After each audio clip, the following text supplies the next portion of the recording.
The frontier station of Corvallis hung suspended between three moons, a sprawling structure of metal and stone that served as the last outpost before the outer territories. Declan Shaw moved through the crowded market sector with practiced ease, his boots clicking against the polished floor panels. The air smelled of exotic spices, engine oil, and the metallic tang of recycled atmosphere. He wore a simple gray jacket over a black shirt, his inspection credentials clipped to his belt rather than displayed prominently. Years of working in dangerous ports had taught him that anonymity often proved more valuable than authority. The market sprawled across 3 levels, connected by transparent lift tubes that offered glimpses of the station's skeletal framework beyond. Merchants from a dozen different species hawked their wares, their voices blending into a constant hum of commerce. Declan had come to investigate a discrepancy in cargo manifests, nothing unusual for his line of work. Missing shipments happened frequently in border stations, where regulations bent to accommodate profit. He turned a corner into a wider corridor where the crowd thinned considerably. The lighting changed here, becoming harsher and more clinical. Declan felt his instincts prickle with warning, even before he saw what lay ahead. A raised platform dominated the space, lit from multiple angles to eliminate shadows. Security barriers kept the crowd at a safe distance while still allowing clear viewing. 3 women hung suspended from magnetic restraints attached to an overhead rail. Their bodies were inverted, ankles locked in place by glowing blue cuffs. They wore minimal clothing, torn wraps that barely covered them, clearly chosen to emphasize their vulnerability rather than provide modesty. Their skin held an unusual pale violet hue, almost luminescent under the harsh lights. Long silver hair cascaded downward, some strands touching the drainage grates below. Declan felt his stomach clench. He had seen many disturbing things during his years on frontier stations, but this casual display of suffering struck something deep inside him. The smallest woman trembled constantly, her breathing rapid and shallow. The middle one had gone still, conserving energy with her eyes half closed.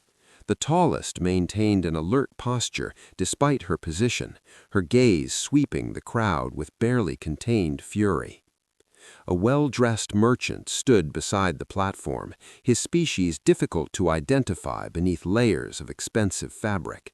He gestured gracefully as he spoke to potential buyers, his tone smooth and practiced. Declan moved closer, his heart beginning to pound as details became clearer. That was when he saw the mark. The tattoo sat along the tall woman's left ribs, partially visible through a tear in her wrap. The symbol consisted of intertwined crescents forming a protective circle, ancient and unmistakable. Scar tissue crossed through part of it, but Declan would have recognized that mark anywhere. His hand unconsciously moved to his own side, where similar scars marked where he had nearly died. Memory crashed over him with visceral intensity. The research station collapsing during a solar storm, metal screaming as bulkheads failed, his own blood spreading across the floor as something sharp protruded from his side. Then hands, gentle but firm, pressing against his wound, a voice speaking in accented standard, telling him to breathe, to stay conscious. Those same violet-tinged hands working with impossible precision while the world fell apart around them. The tattoo had been pressed against his shoulder as she held him steady during emergency transport. She had saved his life. Now she hung on display like merchandise. Declan forced himself to breathe normally. Anger would accomplish nothing here. He needed clarity and precision. He studied the setup carefully, noting the security cameras, the position of station guards, the merchant's body language. The man was confident but not particularly alert, accustomed to transactions proceeding without interference. Declan stepped forward until he stood at the edge of the barrier. His voice came out steady, despite the rage burning in his chest. "Stop." The merchant turned, his smile already forming. His eyes flicked to Declan's credentials, and the smile adjusted slightly. "Of course, honored inspector. How may I serve you?"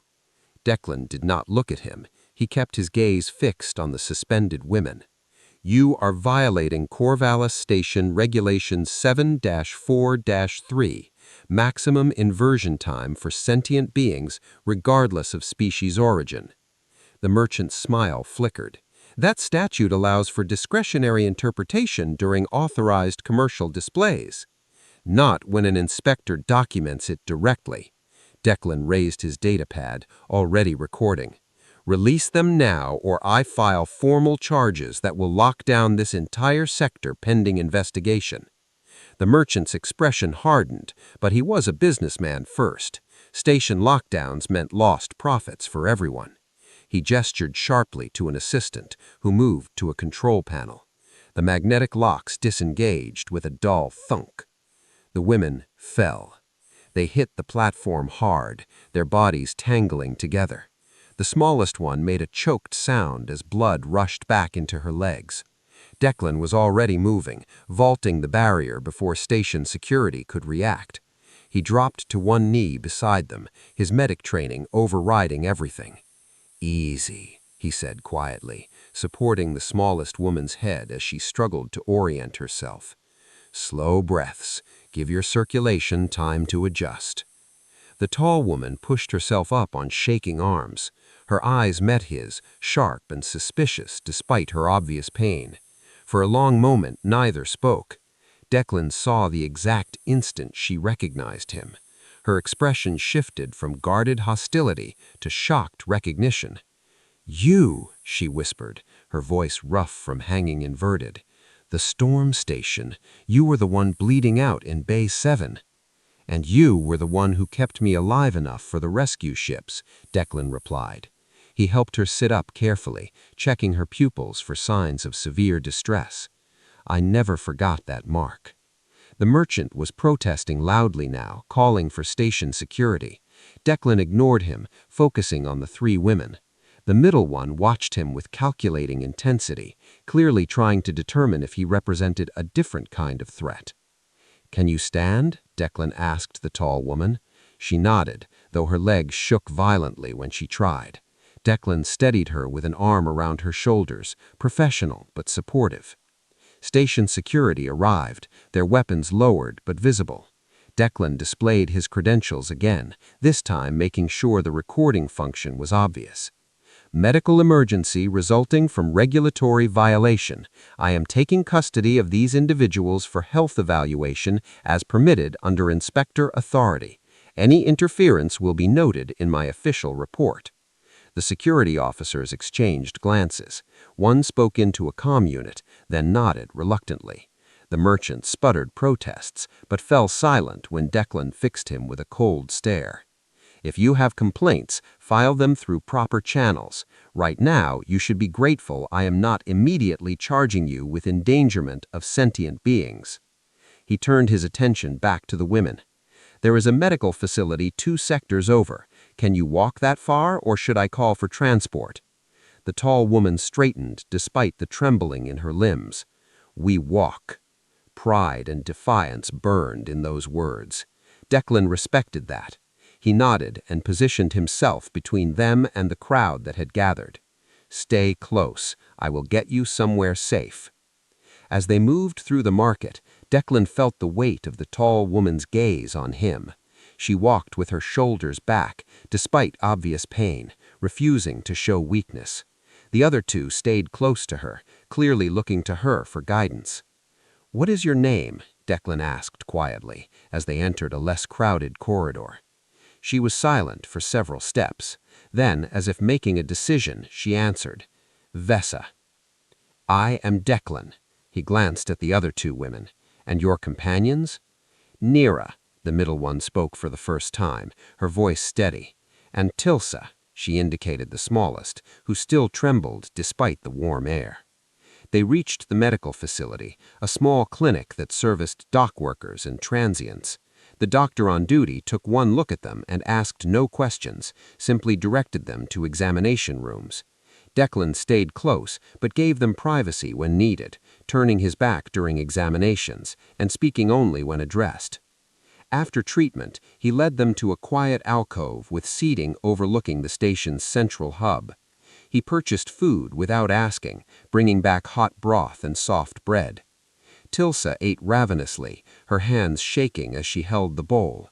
Neera ate more slowly, watching Declan over each spoonful. Vesa held her food but did not eat immediately. "Why are you helping us?" she asked directly. Declan met her gaze steadily. "Because you saved my life once, because what I saw back there was wrong, because I can. Most would have walked past. I am not most people." Vesa studied his face for a long moment, then finally began to eat. Declan's quarters occupied a corner section on the residential tier, carved from the station's original stone foundation with metal reinforcements added during later expansions. The door recognized his biometric signature and slid open with a soft hiss. Inside, the space was functional rather than luxurious. A main living area contained a worn couch, a small table, and a cooking unit built into one wall.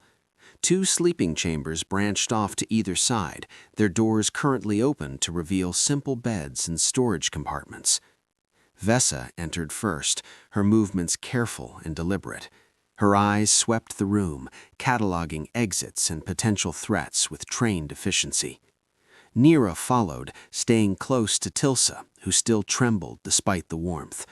The youngest woman wrapped her arms around herself, the oversized medical blanket Declan had acquired dragging behind her like a protective cocoon. "The left chamber is mine," Declan said, gesturing. "You 3 can take the right one. There are spare blankets in the storage panel, and the cleaning facility is through that door." He moved to the cooking unit. "I can prepare something more substantial than broth if you are hungry." "Why are you doing this?" Neera asked again, her tone less aggressive than before, but still wary. "What do you want from us?" Declan turned to face her directly. "Nothing beyond answers when you are ready to give them. Right now, you need rest and safety. Everything else can wait." Vesa sank onto the couch, finally allowing her controlled posture to relax slightly. The movement revealed just how much pain she was still carrying. Her hand went to her ribs again, pressing gently against the tattooed area. "You could face consequences for this, taking custody of unregistered aliens without proper authorization." "I have authorization as an inspector. Medical emergency protocols give me considerable discretion. Besides, I documented regulatory violations. That gives me legal ground to stand on." "For how long?" Vesa's question was quiet but pointed. "Long enough." Declan began preparing food, his hands moving with the same practiced efficiency he brought to everything. "I am good at documentation. It will take them days to untangle the paperwork if they even bother trying." Tilsa finally spoke, her voice barely above a whisper. "They will come for us. They always do." The hopelessness in those words made something twist in Declan's chest. He kept his tone gentle. "Not here. Not tonight. Tonight you are safe." He prepared a simple meal of protein strips, roasted vegetables, and grain cakes, the kind of food that was nourishing without being overwhelming. When he placed plates on the table, Tilsa stared at hers as if she could not quite believe it was real. Neera ate with focused intensity, refueling her body with mechanical precision. Vesa ate slowly, her gaze drifting to Declan repeatedly. After the meal, exhaustion finally caught up with Tilsa. She swayed where she sat, her eyes struggling to stay open. Neera guided her to the sleeping chamber, and Declan heard quiet voices as they settled in. When Neera emerged, she paused in the doorway. "She has not slept without nightmares since they took us," Neera said. "If you hear her scream, do not be alarmed. Just give us time to calm her." "Understood," Declan replied. "There are sedatives in the medical kit if she needs them." Neera nodded and retreated, leaving Declan alone with Vesa. The tall woman remained on the couch, her silver hair now dried and falling in waves around her shoulders. In the softer lighting of the quarters, her violet-tinged skin seemed to glow faintly, as if lit from within. "You should rest too," Declan said, cleaning the cooking area. "Your body has been through significant trauma." "I will rest when I understand what is happening here." Vessa's voice held quiet strength. "You saved us today, that much is clear, but men do not typically rescue alien women from markets without expecting something in return." Declan dried his hands and moved to sit in the chair across from her, maintaining respectful distance. "I expect nothing, but I would like to understand how someone bearing that mark ended up in chains." Vessa's fingers traced the tattoo absently. "This symbol represents the daughters of sanctuary. We are healers, mediators, protectors. Our order dates back centuries before humans ever ventured beyond their own system. We take vows to serve those in need, to bridge conflicts between species, to preserve life above all else." "I remember," Declan said softly. "You worked on me for 3 hours during that storm. The rescue teams told me later that you refused to leave until I was stable, even when the station was coming apart around us." "That is our purpose," Vessa's expression softened slightly. "But our order was declared illegal 15 years ago by the Collective Council. They claimed we interfered with territorial disputes, that our neutrality threatened political stability. Most of my sisters were captured or killed. The few who survived went into hiding." "And the tattoos made you easy to identify." "Yes." Bitterness crept into her voice. "Some of us tried to have them removed, but the ink used in our marking ceremonies resists most removal techniques. It becomes part of us on a cellular level. So we hide them, cover them, hope no one looks too closely." Leaning forward slightly, Declan asked, "How did they find you?" Vessa was quiet for a long moment. When she spoke, pain threaded through her words. "We were operating a medical clinic on a mining colony in the Tertius sector. Small, quiet, helping workers who couldn't afford official treatment. Someone recognized Nira from old bounty postings.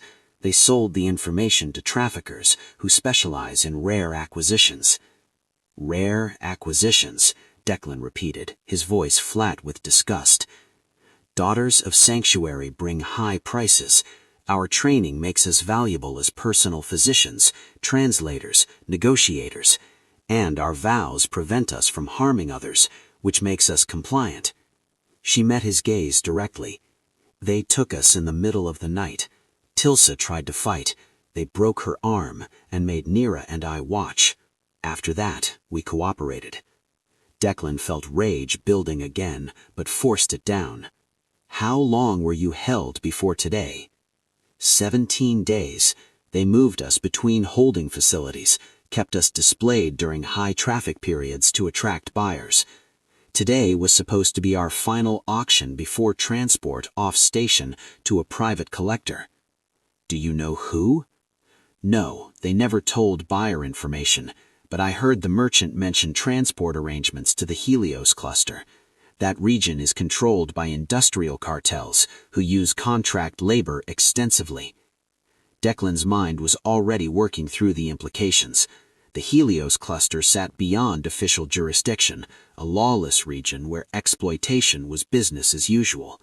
Once the women reached that destination, recovering them would become nearly impossible.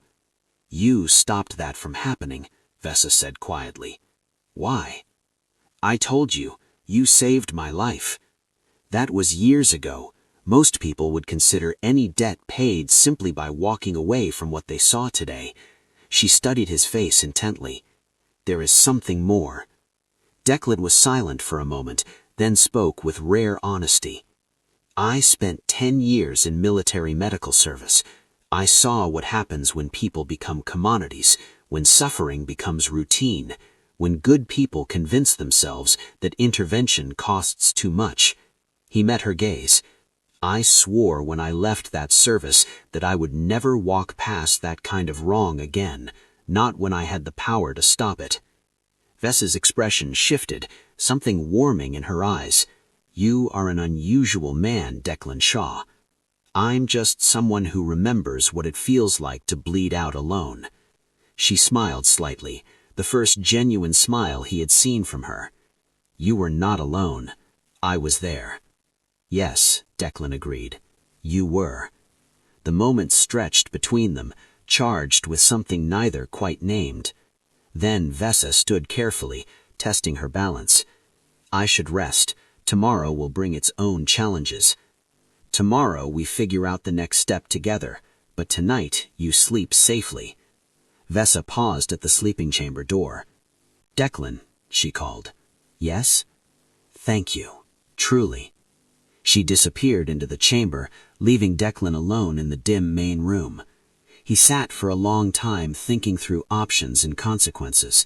Finally, he pulled up his datapad and began composing a carefully worded inquiry to old contacts. If someone was trafficking Daughters of Sanctuary, that operation had infrastructure and protection. Finding it would require resources beyond his own. Hours later, as station night settled over Corvallis, a scream pierced the quiet. Declan was on his feet instantly, but Nira's voice came through the door, soft and soothing. "Tilsa, breathe. You are safe. We are all here. Breathe with me." The sounds gradually subsided. Declan returned to his planning, but his attention kept drifting to the closed door, to the 3 women beyond it who had been made into merchandise. The tattoo on Vessa's ribs seemed burned into his memory, that ancient symbol of protection and healing. Someone had decided that symbol could be exploited. Declan intended to make them regret that decision. As dawn cycles began illuminating the station, Declan received a response to his inquiry. Morning found Vessa awake before the others, standing at the viewport that dominated one wall of Declan's quarters. The station rotated slowly, bringing distant stars into view before cycling them out again. She wore one of Declan's spare shirts, the fabric hanging loose on her frame, far more coverage than she had known in weeks. Her reflection in the glass showed a woman who looked tired but alert, the defiance in her eyes undimmed by captivity. Declan emerged from his chamber, already dressed. He moved quietly, but made enough noise to announce his presence. "Coffee?" "If you have it." Vessa turned from the window. "I could not sleep much. Too quiet after weeks of constant noise and fear." "That will pass." Declan prepared 2 cups of the bitter stimulant, handing one to her. "Your body needs time to understand it is safe." She accepted the cup, their fingers brushing briefly. The contact sent an unexpected jolt through her, awareness of him as more than just her rescuer. His hands bore the scars of someone who worked with them, competent and strong. His eyes held the kind of steadiness that came from facing difficult truths and not looking away. "You have been researching," Vessa observed, noticing the datapad covered in notes. "Yes. The organization that held you is called the Syndicate of Provision. They operate across multiple stations, always just within legal boundaries. They specialize in acquiring rare individuals and selling them to private buyers who value discretion." Vessa's grip tightened on her cup. "How large?" "Large enough to have protection at high levels, small enough to avoid major enforcement attention." Declan pulled up files on his datapad. "They move about 20 high-value acquisitions per cycle, mostly skilled professionals with rare abilities. Your order would represent premium merchandise." "We are not merchandise." The words came out sharp. "I know that. They do not." Declan met her gaze. "Which is why we need to decide what happens next. You have 3 options. First, I can arrange transport for you 3 off-station under false documentation, get you somewhere they will not find you." "Running," Vessa said flatly. "Surviving," Declan corrected. "There is no shame in choosing safety." "What is the second option?" "We go to station authorities with everything I have documented, press charges, force an investigation. It will be messy and public, but it might shut down their operation here." "Might," Vessa heard the doubt in that word, "but probably will not if they have protection at high levels." "Probably not," Declan agreed honestly. "Which brings us to option 3. "Which is?" We find their headquarters. We gather evidence that cannot be ignored or buried. We make it impossible for them to continue operating, here or anywhere else. Vesa set down her cup carefully. That option sounds dangerous. It is. It sounds like it requires skills neither of us likely possess. It requires determination more than skills, and the willingness to take risks. Why would you take those risks? Vesa stepped closer to him. You have done enough already. You could walk away now with your conscience clear. Declan held her gaze. Could I? Knowing that more women like you will end up hanging from those restraints? Knowing that your order is being systematically hunted and sold? Knowing that the people responsible will face no consequences? That is not your burden to carry. Maybe not, but I'm choosing to carry it anyway. His voice softened. Unless you would rather I did not. This is your choice, Vesa. Yours and Neera's and Tilsa's. I will support whatever you decide. The sleeping chamber door opened. Neera emerged, followed by a pale Tilsa. Both women looked more rested despite the nightmares. They had cleaned themselves up, using the facilities Declan provided, and now wore borrowed clothing that actually fit properly. We heard voices, Neera said cautiously. Is something wrong? We are discussing options, Vesa replied. She explained what Declan had told her, laying out the 3 paths clearly. Tilsa spoke first, her voice stronger than the previous night. I do not want to run anymore. I'm tired of being afraid. Fighting back could get us killed, Neera pointed out, though her expression suggested she was considering it. Being sold to a collector could also get us killed. At least this way we choose how it happens. Vesa looked at her companions, these women who had become her sisters through shared suffering. Then she looked at Declan, this human who had chosen to stand between them in darkness without asking for anything in return. Something shifted in her chest, a feeling she had not allowed herself in years. If we do this, she said slowly, we do it properly. We gather intelligence, we plan carefully, we minimize risks, and we make sure that when we strike, it counts. Declan nodded. Agreed. I have contacts who can provide information without asking too many questions. We start by mapping their operation, find their weak points. And then, Neera asked, then we exploit those weak points in ways they will not anticipate. Declan pulled up a schematic on his datapad. The syndicate operates from the lower commercial sector. They have a legitimate import business as cover, but most of their actual operation happens in private facilities beneath the public level. Vesa studied the schematic. Her training as a daughter of sanctuary included conflict resolution and negotiation, skills that translated well to tactical planning. Security? Heavy but predictable. They rely on technology and intimidation rather than actual defensive strategy. They've never faced serious opposition before. Because everyone who might oppose them is too afraid or too paid off, Neera observed. Exactly. Which means they will not expect an attack from someone with nothing to lose. Over the next hours they planned. Declan called in favors, accessing surveillance data and shipping manifests. Vesa contributed her knowledge of criminal networks, patterns learned from years treating their victims. Neera revealed unexpected tactical expertise, remnants of training before she joined the Daughters of Sanctuary. Even Tilsa participated, her youth offering perspectives the others missed. As they worked, Declan found himself increasingly aware of Vesa's presence, the way she moved, graceful despite recent trauma, the intelligence in her eyes as she analyzed information, the strength in her voice when she spoke. She had saved his life once, but she was so much more than that memory. She was fierce and compassionate, damaged but unbroken, and absolutely remarkable. Vesa felt it too. The way her eyes kept drifting to Declan when he was focused on his datapad, the warmth that spread through her when he spoke her name, the safety she felt in his presence, not because he was strong, but because he was genuinely good in a universe that often rewarded cruelty.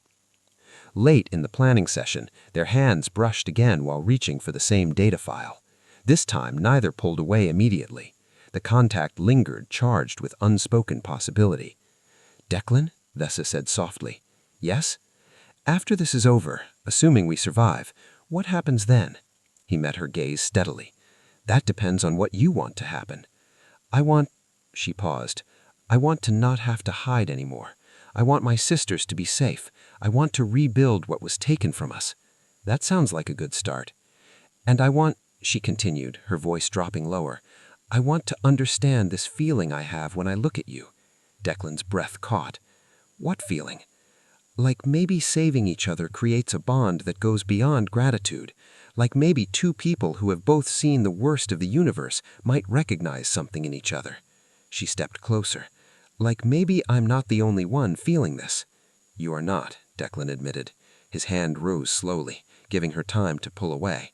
When she didn't, he touched her cheek gently. But we should survive this first before we explore what this is. Vesa smiled, and this time it reached her eyes fully. Agreed. Survival first, everything else after. The moment broke when Neera cleared her throat pointedly. Are we planning a raid or a romance? Both, Vesa replied without looking at Declan. We can do both. They returned to planning, but something had shifted between them. The air felt different, charged with potential. Tilsa watched them with a knowing smile. Neera shook her head but said nothing more. 3 days later, they were ready. The plan was dangerous but simple. They would infiltrate during a shift change when security was lightest. They would document everything they found with equipment Declan had acquired through his inspector credentials. They would transmit that evidence to multiple authorities simultaneously, creating too much noise to suppress, and then they would get out before the syndicate could respond. The night before the operation, Vesa found Declan standing at the viewport again. She moved beside him, close enough that their shoulders touched. Nervous? She asked. Terrified, but certain this is right. Me too. She took his hand, lacing their fingers together. Declan, if something goes wrong tomorrow, nothing will go wrong. But if it does, I want you to know that these past days have meant something to me. You have given me back something I thought I lost. Hope. Declan turned to face her fully, his free hand coming up to cup her face. You gave me back something too. Purpose beyond just existing, the knowledge that some things are worth fighting for. Like what? Like the chance to see what happens between us when we are free. He leaned closer. May I? Vesa answered by closing the distance between them. The kiss was gentle at first, tentative, two people discovering something fragile and precious. Then it deepened, becoming a promise and a declaration. When they finally pulled apart, both were breathless. After tomorrow, she whispered against his lips. After tomorrow, agreed Declan, we build something new together. The next evening they moved. The operation went exactly as planned, until it didn't. They documented everything, gathered irrefutable evidence, transmitted it to authorities, and then they prepared to leave when the syndicate discovered them faster than anticipated. They ran through maintenance corridors, Declan leading, Vesa protecting Tilsa, Neera covering their rear. Shouts echoed behind them. Weapons fire scored the walls. They burst into a cargo bay